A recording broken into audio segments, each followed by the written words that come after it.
Welcome to Burlap Teachers. Enjoy the video.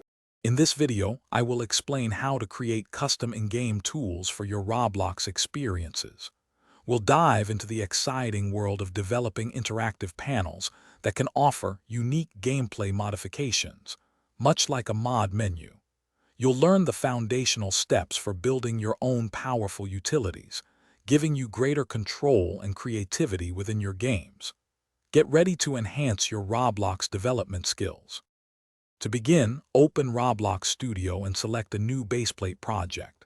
This provides a clean canvas for your creations.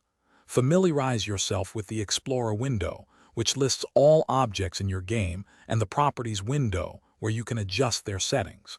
For our in-game tools, we'll start by adding a Screen GUI to Starter GUI, which is essential for user interface elements.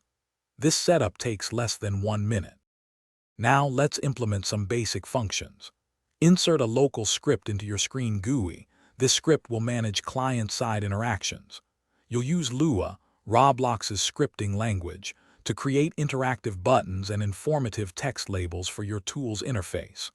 We'll write simple commands, like changing a player's walk speed to 50 studs per second or granting them a specific item. This forms the core of your custom tool. To enhance your tools, focus on designing an intuitive user interface for easy navigation and control. A well-organized layout makes your tool much more user-friendly. Crucially, implement robust security measures to prevent unauthorized access and potential abuse, especially for admin-like functions.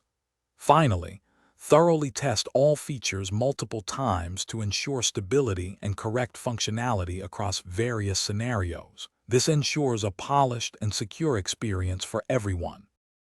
Thanks for watching. Consider subscribing if this video helped you.